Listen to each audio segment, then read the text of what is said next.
네, 오늘은 미쓰비시 전기 서버 컨트롤러 중에 가장 상위 제품인 모션 CPU에 대해서 알아보도록 하겠습니다.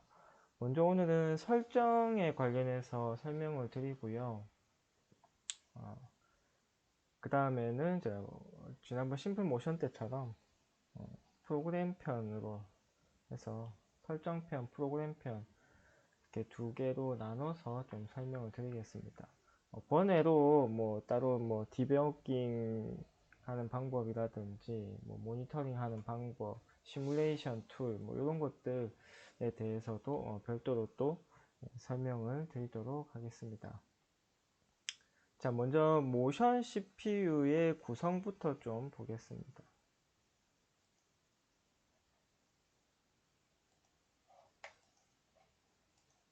모션 CPU의 구성을 보면 매뉴얼로 한번 볼게요. 매뉴얼을 보시면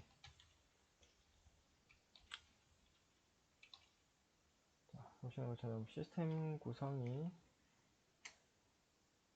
CPU가 있고 당연히 파워가 있고 그 다음에 바로 CPU 바로 옆에 이렇게 모션 CPU가 붙게 되어 있습니다. 모션 CPU는 총 이렇게 3장이 붙을 수가 있어요. 보시면은 Q17 네모 DS CPU 되어 있는데 이 네모에는 172가 있고 173도 있습니다. 172는 16축을 제어하는 카드고요. 173을 32축을 제어할 수 있는 카드입니다. 32축용 카드를 총 3장을 이제 연결하시게 되면은 한 베이스에 이제 96축을 제어할 수 있게 됩니다.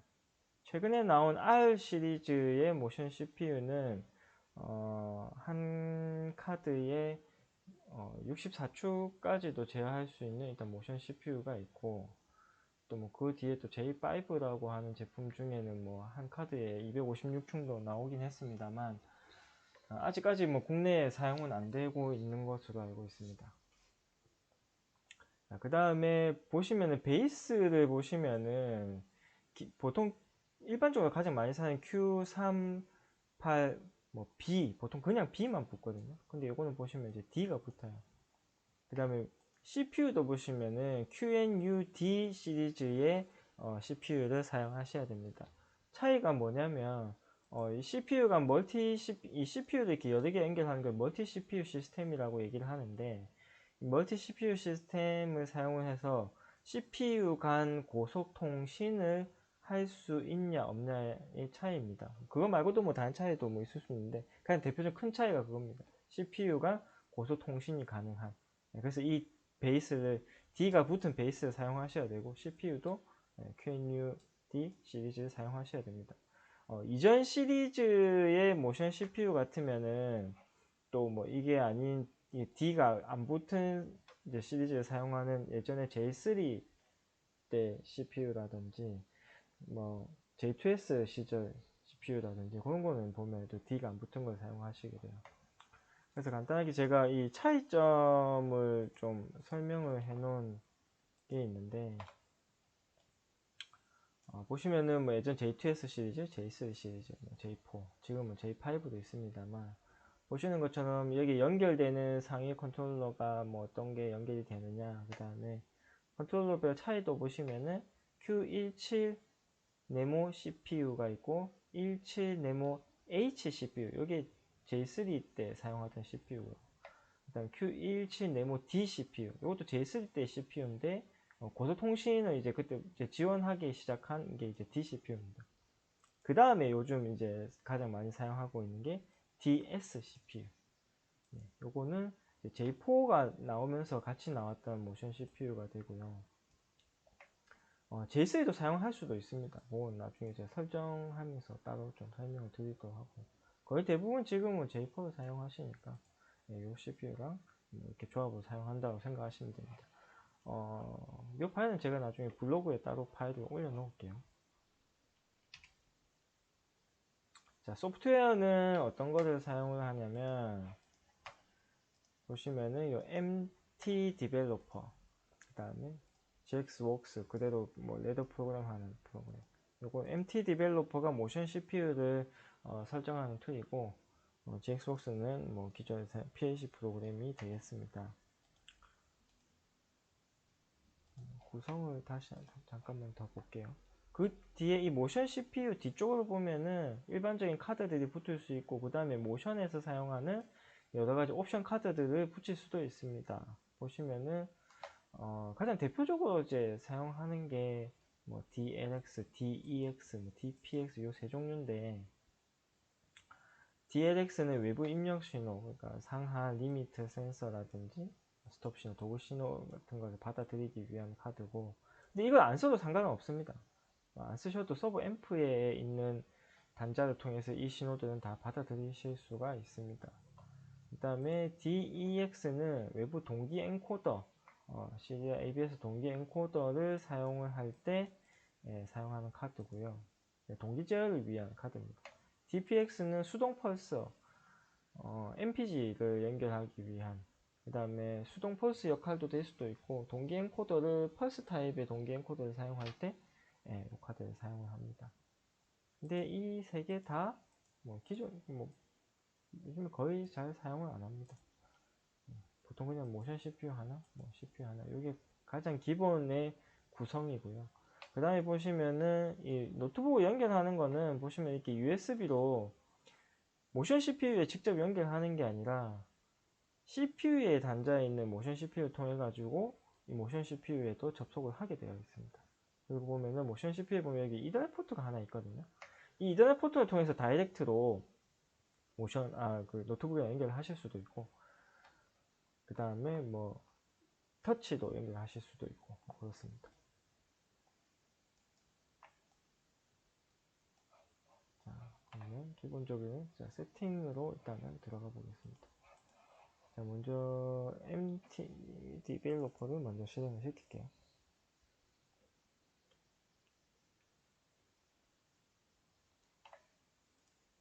자, 일단은 제가 사용하고 있는 MT 디벨로퍼의 버전은 1.165X입니다. 아마도 이게 가장 지금 현재로서는 최신 버전일 거고요. 버전에 따라서 조금 인터페이스가 달라질 수 있으니 가능하면 저랑 같은 버전을 통해서 아마 해주시면은 이해가 좀 더 잘 되리라 생각됩니다. 자, 먼저 새 프로젝트, 여기 보시면은 새 프로젝트를 먼저 만들어 주시고, 자, 시리즈를 선택을 해줍니다. Q 시리즈냐, I 시리즈냐. I 시리즈가 가장 요즘에 이제 나온 이제 CPU죠. 제가 아까 64축용도 나온다고 했었죠. 그래서 64MT가 64축용 모션 CPU입니다. Q 시리즈, 가장 지금은 많이들 사용하시는 게 Q 시리즈니까, 자, Q 시리즈의 타입 보시면은 172D, 173D, 뭐 MQ100 뭐 여러 가지 있죠.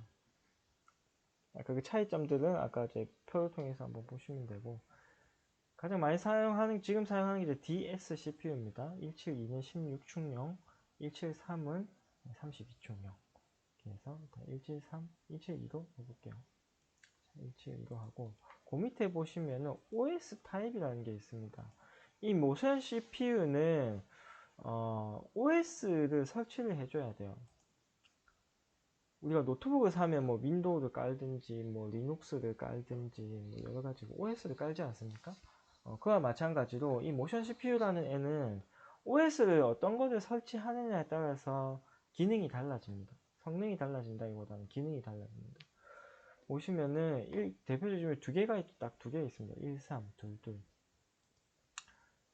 예전에 이 D CPU 이전 시리즈들은 공장 출하가 되면은 OS를 별도로 반드시 깔아줘야 됐는데, 이 DS 시리즈로 오면서는 OS가 깔려서 나옵니다. 기본적으로 제가 이 SV22이라는 게 깔려서 나오고요. 만약에 SV13을 사용하고 싶다고 하면은 별도로 홈페이지에서 다운로드 받으셔가지고 13을 인스톨 해주셔야 돼요. 그래서 13하고 22의 차이는 사실 13의 기능에다가 동기 제어 기능을 추가해 놓은 게 이게 SV22이거든요. 그래서 뭐 동기 제어 기능을 굳이 사용을 안 하신다 하더라도 그냥 SV22를 사용하시면은 SV13의 기능을 다 쓸 수 있기 때문에 대부분은 그냥 OS 변경 없이 그냥 SV22 OS를 사용을 하십니다. 이 이외에도 뭐 유저에서 요구한 특수 사양의 OS들도 있는 것으로 알고 있는데 그런 것들은 뭐 기본적으로 사용하시는 분들은 아실 필요까지는 없을 것 같고요. 그러면은 일단은 OS 타입은 기본적으로 일단은 그 모션 CPU에 SV22이 깔려 있으니까 SV22를 선택하시고 그 밑에 보시면 오퍼레이션 메서드가 해가지고 버추얼 모드 스위칭 메서드가 있고 어드밴스드 싱크로스 컨트롤 메서드라는 거 있는데 이 두 개가 뭐냐면 동기 제어 운전을 할 때 어떤 방식의 프로그램을 쓸 것이냐의 차이입니다. 위에 보면 버추얼 모드 스위칭 메서드가 동기 제어에 있어서 좀 옛날 방식, 예전에 J3에서 사용하던 DCPU 이전 모델에서 사용을 하던 방식의 동기 제어 프로그램이고 어드밴스 동기 제어, 이거 어드밴스드 싱크로너스 컨트롤 메서드는 J4 나오면서 새롭게 나온 동기 제어 프로그램입니다. 좀 더 다양한 기능을 제공하고 뭐 그래서 이 방식을 지금은 많이 쓰는데 사실 동기 제어까지는 뭐 쓰시는 분들이 많이 없기 때문에 굳이 제가 설명을 따라 안 합니다. 나중에 기회가 되면 동기제 프로그램에 대해서도 좀 설명을 드릴게요. 일단은 뭐를 하든 사실 크게 상관은 없습니다. 일단은 기본적으로 어드밴스 동기제어가 가장 더 좋은 기능이니까 이걸 선택해 놓으시고 오케이를 합니다. 자, 보면은 일단 새로운 프로젝트가 생성되고 제일 먼저 베이직 세팅 창이 바로 뜹니다. 여기서 메인 베이스 사용하시는 메인 베이스의 슬롯을 5슬롯짜리나 8슬롯이나 12슬롯이나 선택을 해주시고요. 그 다음에 확장 베이스가 있으시면 확장 베이스 선택해 주시고요. 여기서는 확장 베이스 없는 걸로 선택하겠습니다. 그 다음에 멀티 CPU 세팅. 이 부분이 이 모션 CPU 세팅에 있어서 가장 좀 중요하면서도 또 사용자분들이 가장 많이 헷갈려 하시는 좀 난이도가 있는 그런 세팅 부분인데 간단하게 설명드리자면 어떤 부분이냐면 모션 CPU하고 그 다음에 PLC하고 서로 특정 디바이스 영역을 공유하기 위한 그러한 설정입니다. 그래서 이 설정은 보시면은 GX웍스의 PLC 설정에도 똑같은 설정 화면이 나타납니다. 그거는 한번 보여드릴게요. 자, 일단 GX웍스2를 엽니다. GX웍스2에서도 똑같이 새 프로젝트를 생성하시고 Q 시리즈의 QNU 시리즈, QNU 뭐 아무거나 할게요.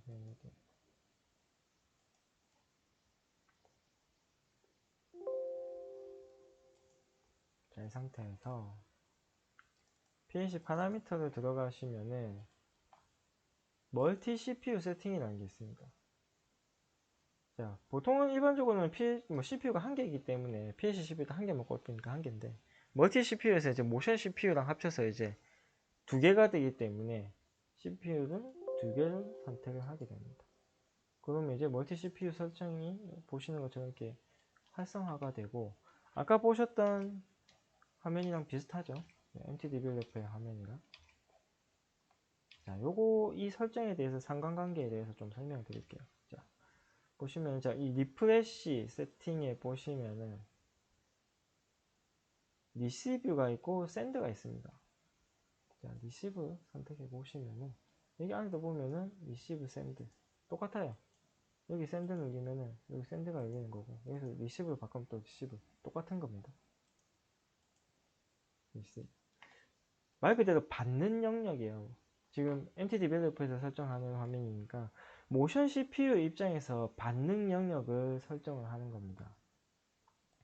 그러니까 PLC에서 받는 영역이죠. 예를 들어서 점수 몇 점을 받아들일 거냐, 요거는 16비트 이 워드 단위로 점수를 선택하게 되어 있습니다. 그래서 32점을 받아들이겠다. 그러면 32점을 어떤 디바이스를 받아들일 것이냐, 그래서 M0 선택을 하시게 되면 M0번부터 M511까지 받아들이는 영역으로 선택을 하겠다. 그럼 뭘 받아들일 거냐? 뭐 보내주는 게 있어야 되겠죠. 자, 보내주는 거는 PLC에서 설정합니다. 여기서 리프레시, 똑같은 여기 분홍색의 리프레시를 눌러보시면은 여기는 샌드 리시브 따로 이제 안 적혀 있는데 여기가 이제 샌드라고 보시면 돼요. 그래서 여기서 점수를 똑같이 32점을 선택을 하시고 자, M0를 하시게 되면은 PLC의 M0부터 M511이라는 디바이스를 모션 CPU의 M0부터 M511로 받아들이겠다는 얘기입니다. 쉽게 설명하면 PLC에서 M0를 ON 하면 ON 시키면 모션 CPU의 M0도 같이 ON 된다. 요 의미가 됩니다. 근데 모션 CPU의 M0랑 PLC의 M0랑 같이 동작을 하게 된다는 그런 개념으로 받아들이셔도 될 것 같습니다. 타이밍은 사실 조금 다르긴데 이게 온되는 전달되어지는 디바이스가 전달되어지는 타이밍은 사실 뭐 실시간으로 딱 전달되어진다 요거는 아니기 때문에 그건 조금 주의사항이 필요하긴 하지만 일단은 느낌적으로는 뭐 같이 동작한다고 생각하시면 돼요. 그리고 이 디바이스가 바뀔 수도 있습니다. 지금 M0부터 보냈는데 얘는 예를 들어서 뭐 B0부터 바뀌었다. 보시면 여기 가능한 디바이스들이 아래에 보면은 나와 있거든요. 이 가능한 디바이스들을 보시고 이 디바이스를 넣을 수가 있습니다. 그리고 0번부터 무조건 안 해도 됩니다. 그래서 뭐 B2는 이게 16비트 단위이기 때문에 B10부터 해볼까? B10번부터 예를 들어서 그러면은 PLC에서 M0를 온 시키면 모션에서는 B10이 온 되는 겁니다. 그러면 PLC에서 M1을 온 시키면 모션 CPU에서는 B11이 온 되는 거죠.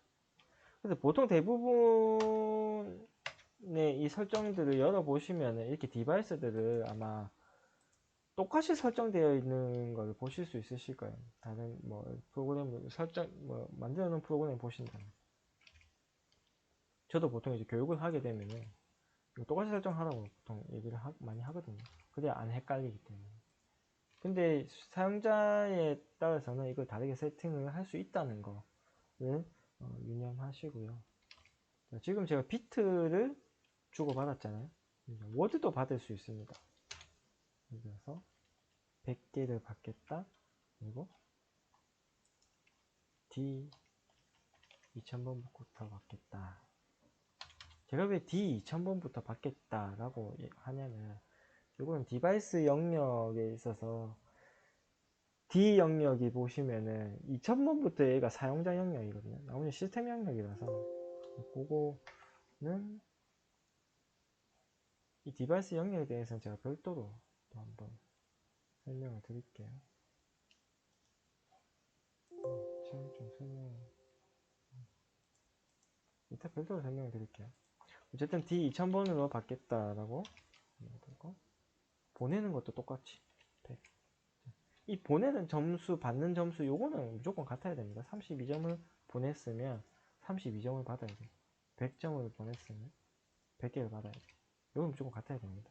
자, 여기서도 똑같이 그러면 D 2000번부터 보내겠다. 자, 그러면 PLC가 또 모션 CPU로부터 받아야 될 필요도 있겠죠. 자, 그러면 모션 CPU에서 보냅니다. M511까지는 받는 걸로 했으니까 M512부터 보내볼게요. 32점을 M512를 보내고 100개를 D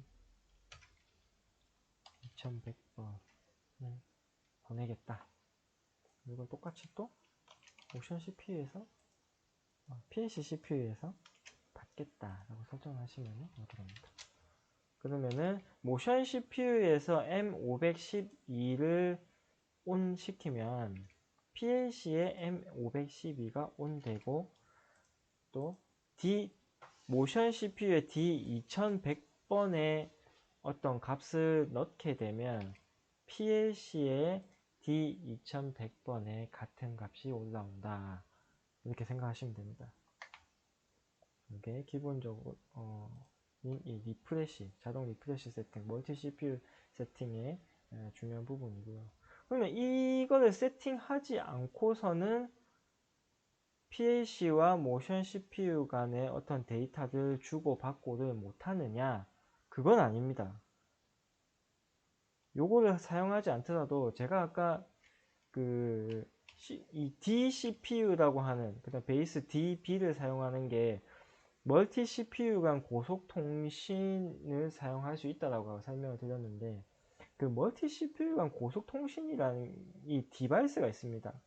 보시면 여기 포인트 7km 부분 토탈 14km 보내는 영역 뭐 보내고 받기의 개념은 아닌데 어쨌든 7km 그러니까 PLC에서 7km 모션 CPU에 7km라는 고속 통신 영역 디바이스가 있어요. 이 G라고 하는 디바이스가 있습니다. G 그래서 보면 유저 세팅을 사용자 영역이 G 만번부터 17035번까지 이 디바이스를 통해서 주고받기가 가능합니다. 자, 요거 디바이스를 통해서 주고받는 방식에 대해서는 제가 프로그램 편에서 프로그램 편 설명드릴 때 한번 이 디바이스에 대해서 설명을 드릴게요. 프로그램 편에서 또 제가 이 멀티 CPU 이 리프레시 영역에 대해서도 좀 설명을 드리겠습니다. 사실 이 고속통신 디바이스가 이 리프레시 영역 디바이스보다 전송 속도가 훨씬 빠릅니다. 왜냐하면 이 리프레시 애들은 PLC에서 얘네들이 보내는 데는 PLC 프로그램상에 엔드 처리 시에 보냅니다. 그렇기 때문에 프로그램 쭉 다 실행시키고 마지막 엔드 시에 한번 딱 보내는 거거든요. 근데 이 고속통신형의 이 디바이스들은 보시면은 이 매뉴얼에 보시면 이 공통편 매뉴얼에 보시면은 나오는데 TCP는 고속통신에 대해서 잠깐 보겠습니다.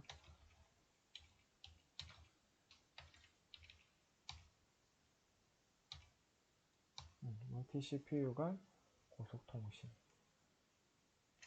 멀티 CPU 고속통신을 보시면은 멀티 CPU 고속통신 주기 0.88ms로 멀티 CPU 간 데이터 전송을 실시하는 기능입니다. 보시는 것도 0.88ms마다 0.88ms마다 주고받고 실행을 합니다.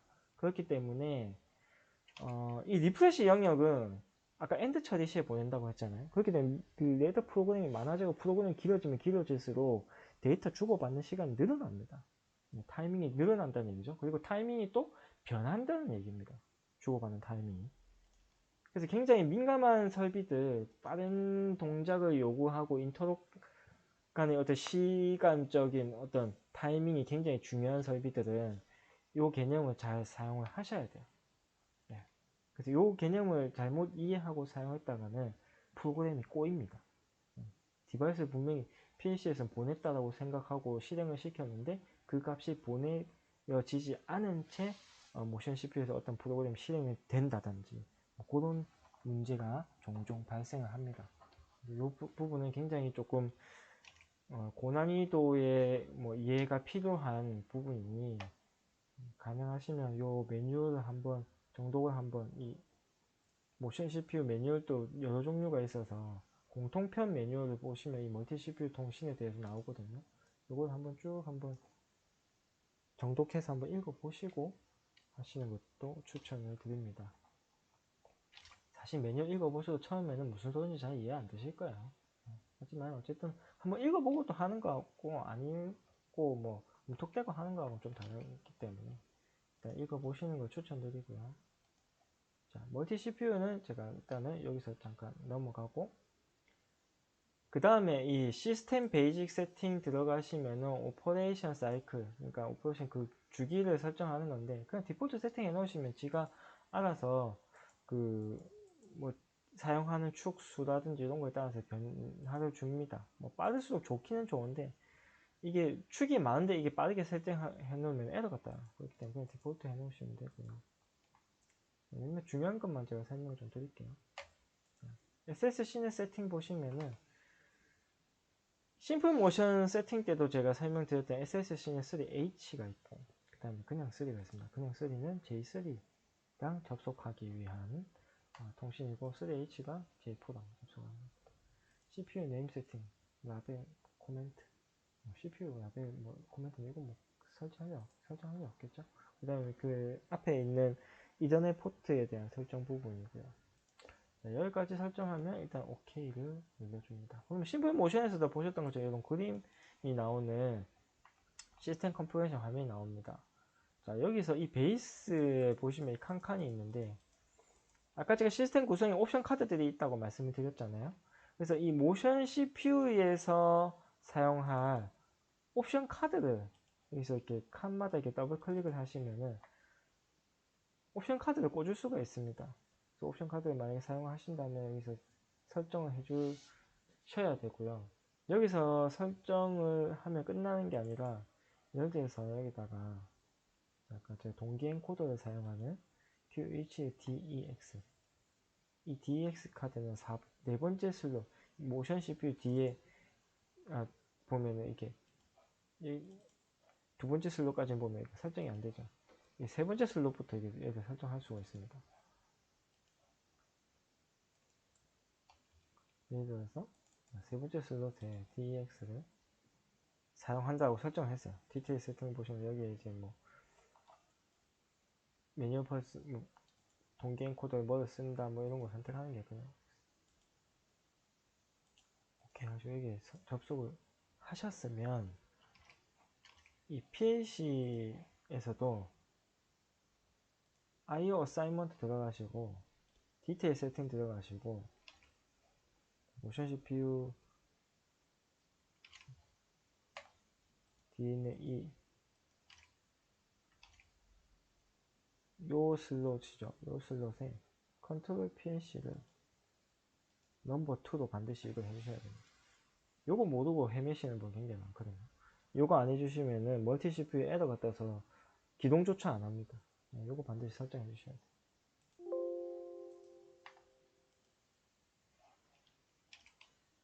지금은 일단 동기 엔코더 사용 여기서 안 할 거기 때문에 삭제를 해놓고 그 밑에 여기서 이제 시스템 컴퓨터에서 SSC의 컨피그레이션을 선택하셔도 되고 요 그림에서 요 밑에 네모 서버 앰프 모양처럼 보이는 걸 더블 클릭하시면 요런 이제 사용하는 축수를 선택하는 화면이 나옵니다.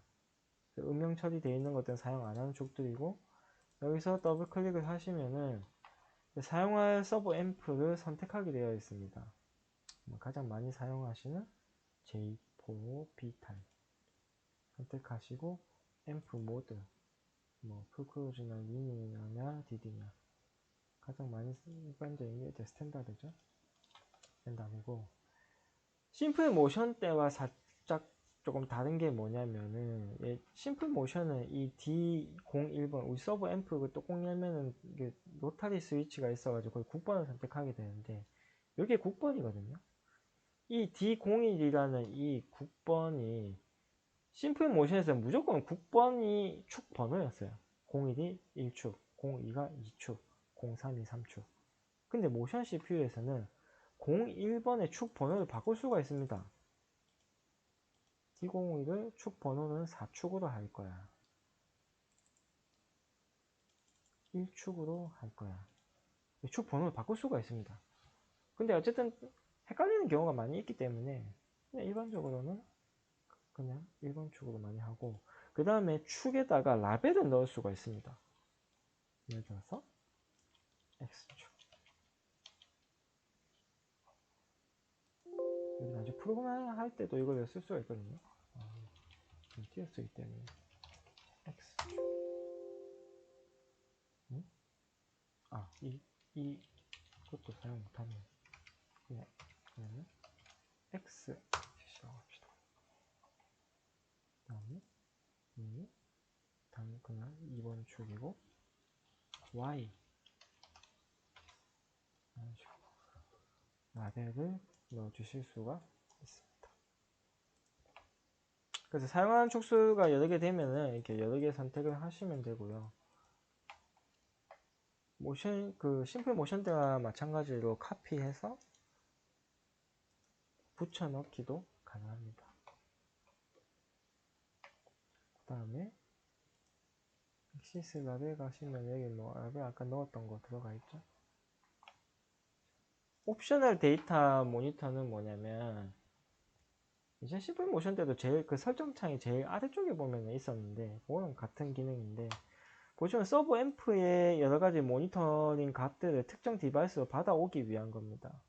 보시면 여기서 이펙티브 로드, 그러니까 실효 부하율이라고 우리가 보통 얘기하는.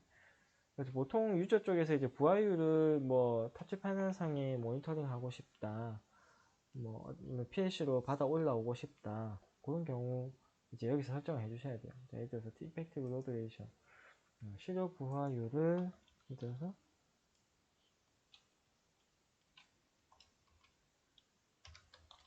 샵 0번으로 받아오겠다. 샵이라는 디바이스가 있습니다. 모션에는 보시면 여기 설정할 수 있는 디바이스가 정해져 있죠. D00, W00 샵, 그 다음에 U3, E1, G만 번딩. 요게 아까 잠깐 설명드린 고속통신 영역이에요. 고속통신 영역을 사용하는 그 디바이스 기술을 이런 식으로 하거든요. 요거는 제가 별도로 따로 또 설명드릴게요. 나중에 프로그램 편에서. 이 샵이라는 애도 사용자 영역이에요. 0번부터 7999번까지. 8000번부터는 또 시스템 영역인데, 그런 건 어떻게 알 수 있느냐. 매뉴얼에 이제 볼게요.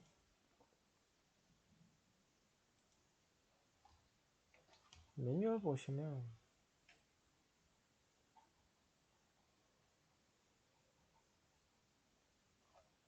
각 디바이스 영역이 어떻게 되는지 이제 설명을 하고 있습니다.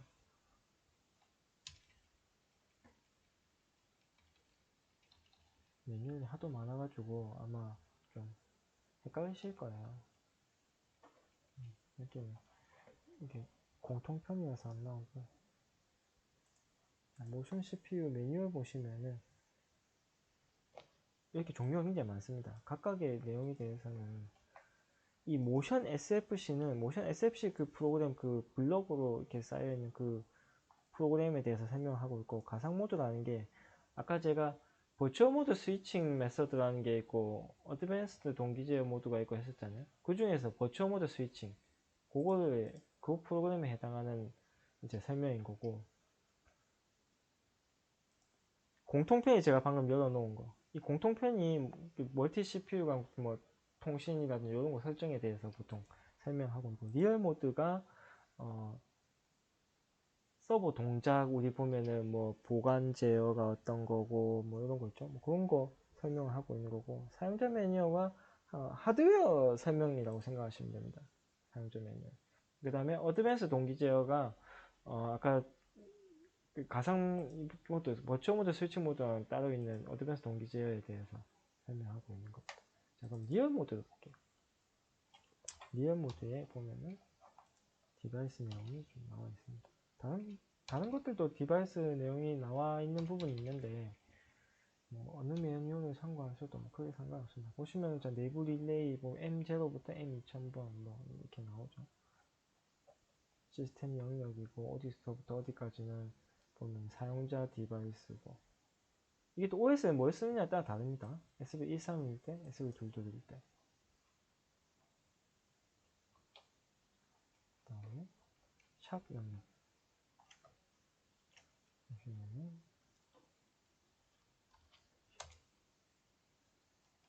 모션 레지스터,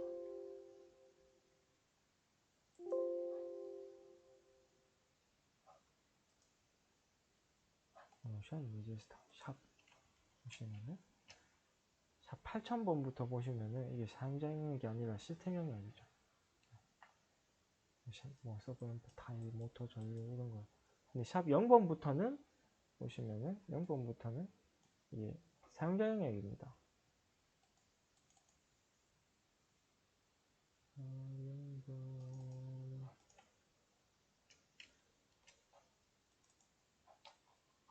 어쨌든 이 매뉴얼에서 이 디바이스 찾으셔도 되고, 또 뭐가 있냐면 이 헬프에 들어가시면은 우리 심플 모션 때랑 비슷하게 모션 데디케이트 디바이스 들어가시면은 엑셀 화면이 이렇게 하나 왔다. 보시는 것은 이렇게 디바이스 영역을 딱 정리해 놨습니다. 모션 레지스터도 보시면은 0번부터 보면은 8000점이 사용자 영역, 8000번부터 모니터링 디바이스, 이런 식으로 디바이스들의 내용이 정리가 되어 있습니다. 엑셀에. 여기서 찾아서 하셔도 상관이 없습니다. 그래서 0번은 어쨌든 뭐 회생부하는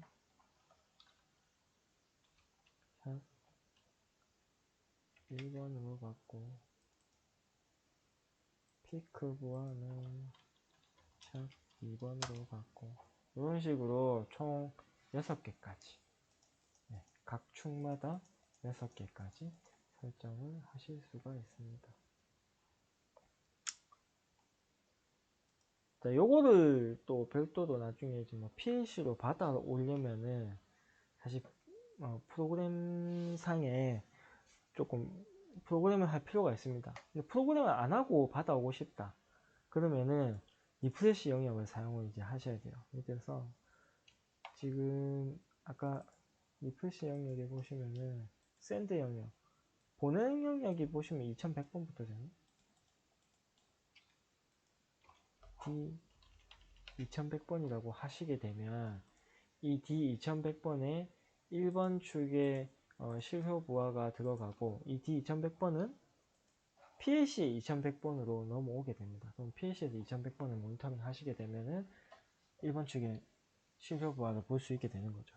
그러면 그 D2100번을 뭐 터치에 모니터링 하고 싶다면 터치로 다시 또 올리셔도 되고, 그거는 프로그램 편에서 한 번 더 짚고 넘어가겠습니다.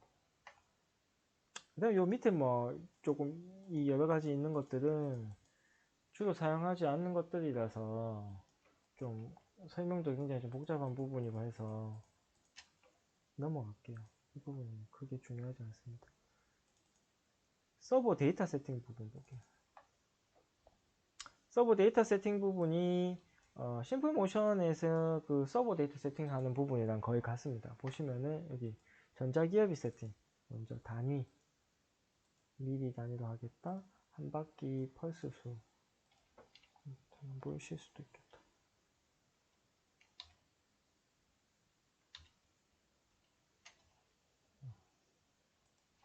보시면은 여기 한 바퀴 펄스 수,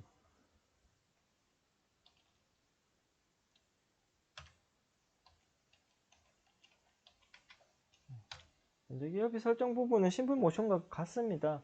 여기는 보통 대부분 한 바퀴 펄스 수는 429304라고 하는 제포 서버의 펄스 수를 나타내고요. 그 다음에 무브먼트 어마운트, 요거는 한 바퀴 이동량, 그러니까 모터가 한 바퀴 돌면 기구는 얼마나 움직이느냐. 예를 들어서 5mm짜리 볼스크류에 직결되어 있다 하면은 5mm를 움직이게 됩니다.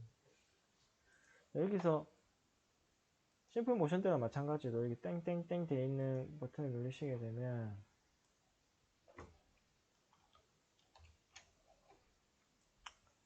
전자기업을 이제 계산해주는 툴이 뜹니다. 그래서 마찬가지로 심플 모션 때랑 마찬가지로 기구 구조를 선택을 하시고, 가장 많이 사용하는 볼스크류, 미리 단위가 되고, 볼스크류의 리드 5mm짜리다. 그 다음에 감속비, 그래서 이빨 수치로 통해서 감속비를 넣으셔도 되고, 감속비를 직접 입력하셔도 됩니다. 그리고 계산을 버튼을 누르시면 자동으로 계산이 돼서 입력이 되어집니다.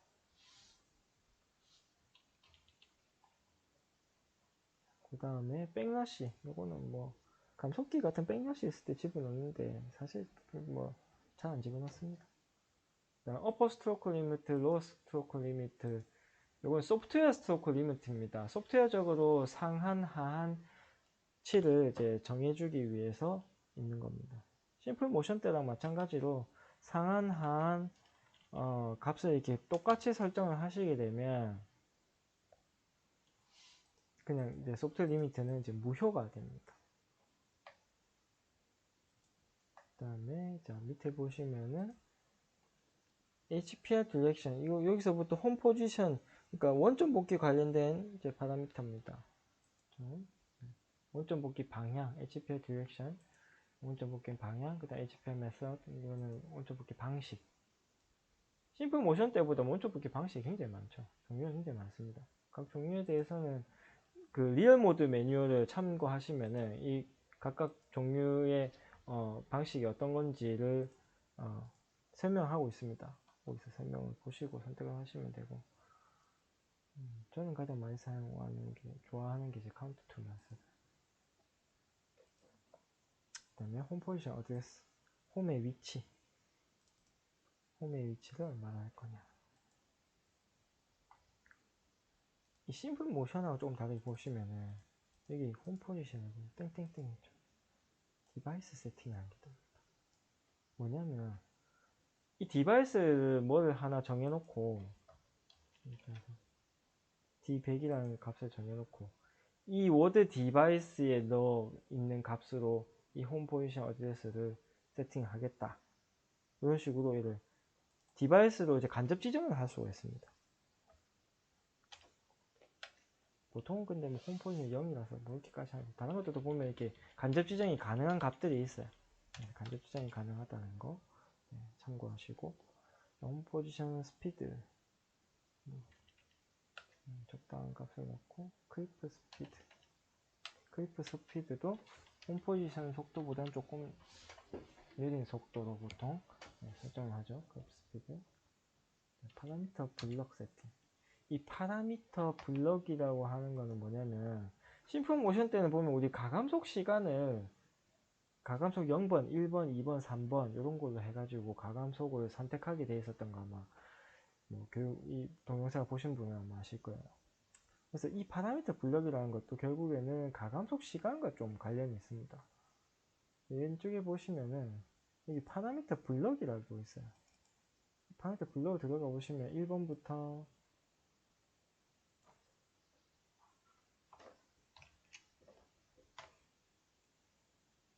64번까지 파라미터 블럭이라는 게 있습니다. 이 블럭의 내용을 보시면은 단위를 넣고 스피드 리미트가 있죠. 리미트 값을 넣고 가속 시간, 감속 시간, 그 다음에 급정지 시간, S커브, 토크 리미트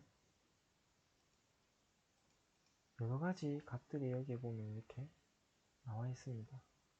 가장 우리가 신경 써야 될 건 이 가감속이에요. 예를 들어서 0, 그래서 1번 파라미터 블럭을 여기에다가 사용을 하겠다. 원점 복귀 할 때 1번 파라미터 블럭을 사용해서 가감속을 하겠다. 뭐 그런 의미가 되는 겁니다. 여기 빨간색 나와 있는 거. 이건 원점 복귀 이제 카운트 투 방식 같은 경우는 도구 센서를 치고 얼마나 더 가서 원점이기 때문에 도구 치고 얼마나 더 갈 거냐. 10mm 가겠다. 그 다음에 리트라이 기능. 원점 복귀 실행할 때 그 도구 센서 기구가 도구 센서 뒤쪽에 있게 되면은 도구 센서 만나기 전에 바로 하한 리미트를 쳐버리기 때문에 요거를 예방하기 위해서 요거를 리트라이 기능을 사용한다고 하시게 되면은 리미트를 치고 다시 도구 앞으로 백으로 돌아와서 다시 원점 복귀를 실행하는 그런 리트라이 기능입니다. 심플 모션 때랑 똑같은 기능입니다. 제가 계속 설명드리면서 심플 모션을 계속 들먹이는데 심플 모션을 한번 결국 듣고 오시는 게 아마 좋지 않을까 싶어요. 사실 모션 CPU를 사용하기 위해서는 기본적으로 서버를 좀 아시는 분이 모션을 보통 해야 이게 좀 잘 돼서 기본적으로 우리가 심플 모션에 대한 이해가 있는 환경에서 이제 모션을 공부를 하셔야 좀 이해가 빠르거든요. 모션이 좀 더 좀 복잡하고 좀 어렵다 보니 그래서 제가 자꾸 심플 모션을 자꾸 얘기를 합니다. 그래서 가능하시다면 제가 앞서 올려놓은 심플 모션 동영상을 한번 보시고 강의 들어주시면 좀 더 편하지 않을까 싶습니다. 그 다음에 중요한 거 여기 보시면 Operation for HPI Incompletion 원점 복귀가 실행이 안 된 상황, 그러니까 원점이 안 잡혀져 있는 상황에서 위치 결정 운전을 할 것이냐 안 할 거냐, 이것도 심플 모션 때랑 같아요. non-execute가 가장 안전하죠. 원점이 안 잡혀있는데 위치 결정을 해버리면은 전원이 켜전 그 시점이 그냥 0이라고 생각하고 운전을 해버리기 때문에 처박을 위험성이 굉장히 높습니다. 그래서 non-execute가 일단 일반적이고요. 조그 오퍼레이션, 조그 속도는 얼마냐, 조그 속도가 얼마냐가 아니고 조그의 리미트는 얼마냐, 조그 속도의 리미트. 조그 속도 자체는 나중에 프로그램에서 따로 설정하기 때문에 조그 속도 리미트는 얼마냐, 조그 운전을 할 파라미터 블럭은 몇 번이냐, 여기서 얘는 파이도 그냥 2번으로 하겠습니다. 이렇게 설정하실 수가 있어요. 그 다음 하드웨어 스트로크 리미트 보면은 FLS가 있고 RLS가 있는데 이게 상하 리미트, 이게 하하 리미트인데 인벨레드는 말 그대로 사용 안 한다는 거고요. 보시면은 Q172 DLX의 시그널로 받아들일 것이냐, 서브 앰프에 있는 그 단자대에서 받는 신호로 받을 것이냐, 아니면은 모션 CPU 내부의 비트로 받을 것이냐 선택을 하실 수가 있습니다. 가장 일반적으로 현장에서 가장 많이 쓰는 거는 이거 앰프, 서브 앰프의 앞에 있는 그 단자대 입력으로 보통 많이 받아들이고요. 그 다음에 노멀 클로즈냐 노멀 오픈이냐, A 접촉이냐 B접점이냐 선택하실 수가 있고, 상한 하한 똑같습니다. 근데 지금은 사용 안 하는 걸로 넘어갈게요.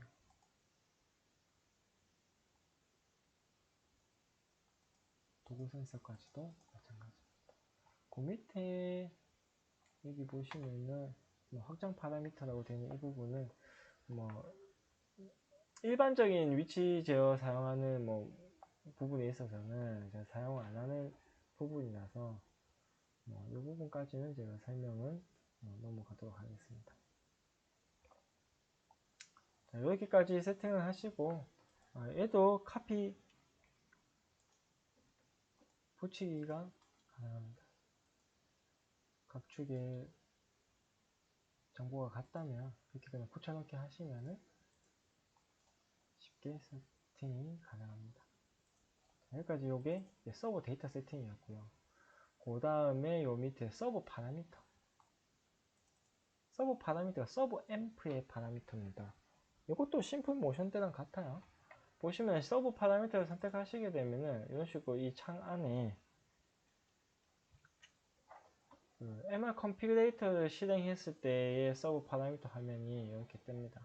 이 안에서 서버 파라미터를 설정을 하시게 되어 있어요. 제가 그때도 심플 모드 설명드렸던 가장 기본적으로 많이 사용하는 로테이션 디렉션, 회전 방향이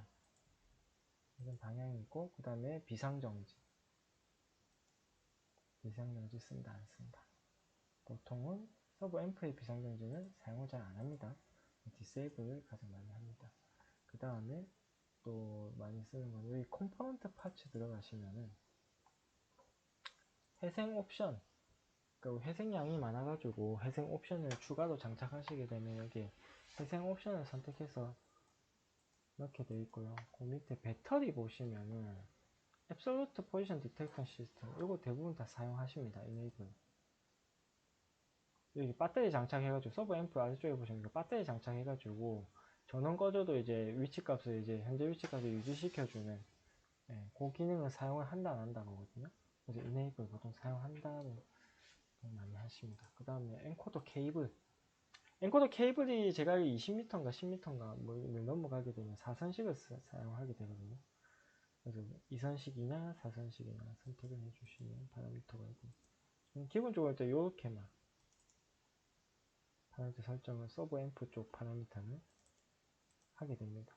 나중에 이제 서버 돌리게 되면 이제 서버가 운다든지 동작이 조금 이상하다든지 그러면 이제 보통 튜닝 값 어저스트먼트 베이직 들어가서 튜닝 값을 조금 건드려야 될 경우가 생길 수 있고요. 튜닝에 관련해서는 어떤 분이 따로 또 뭐 교육이 혹시 안 되느냐 뭐 요청하시는 분도 있더라고요. 이게 조금 굉장히 기구마다 사실 굉장히 현상이 다르고 어려운 부분이라서 뭐 제가 지금 데모 키트도 없는 상황이라 뭐 데모 키트를 붙잡고 해도 사실 설명이 굉장히 어려운 부분이거든요. 그래서 제가 기회가 어떻게 좀 된다면 별도 따로 뭐 강의를 할 수 있는 기회를 한번 만들어 보겠습니다. 어쨌든 이 개인 설정 부분이 여기서 한다는 거 아시고요. 자, 여기까지 세팅을 하시게 되면은 일단 모션 CPU 쪽 세팅은 요걸로 끝입니다. 이렇게 세팅을 하시고 뭐 온라인 뭐 라이트 투 모션 해가지고 쓰기를 하시면 돼요. 지금 제가 뭐 온라인 상태가 아니기 때문에 쓰기는 안 되지만 시뮬레이션 하면은 잠깐 설명을 드리자면 시뮬레이션 기능에 대해서는 제가 나중에 별도로 이 시뮬레이션 툴에 대해서는 좀 설명을 드릴 거니까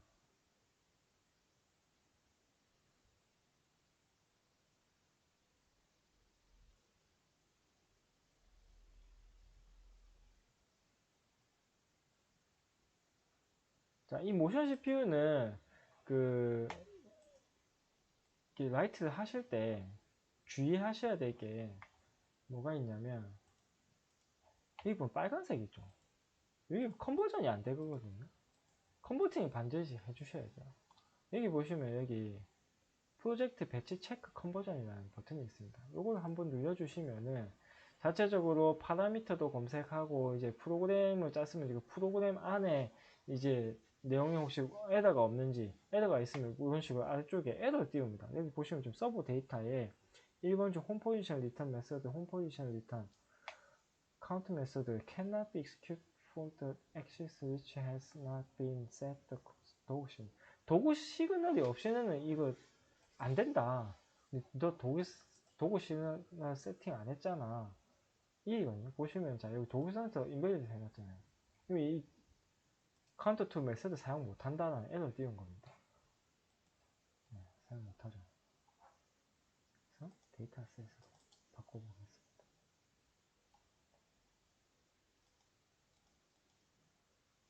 데이터셋으로 바꾸고 컨버전 다시 한번 해볼게요. 그러니까 에러 0, 경고 0. 아까 여기 액시스 라이브러리 빨간색 떠 있는 것도 없어졌죠. 이렇게 빨간색이 없어야 됩니다. 이 프로그램 또 이렇게 변경해 여기 SFC 프로그램 막 하고 나면 빨간색이 막 뜨거든요. 컨버전 안 하면은. 그래서 전체적인 컨버전을 한 번에 다 해주기 때문에 PHP 이 모션 프로그램 밀어넣기 전에 반드시 프로젝트 배치 체크 컨버전 이 버튼으로 반드시 컨버전을 해주시고 온라인 라이트 투 모션 하셔가지고 프로그램 전부 다 밀어넣겠다. 근데 가시고 스케치 하시면은 밀어넣기가 가능합니다. 제가 지금 온라인 상태가 아닌데 그 PC 없이 이게 밀어넣어지는 것처럼 보이는데 이거 시뮬레이션 툴이라서 그렇습니다. 근데 실제로 그 모션 CPU 연결하고 밀어넣는 것도 이런 화면이랑 똑같습니다.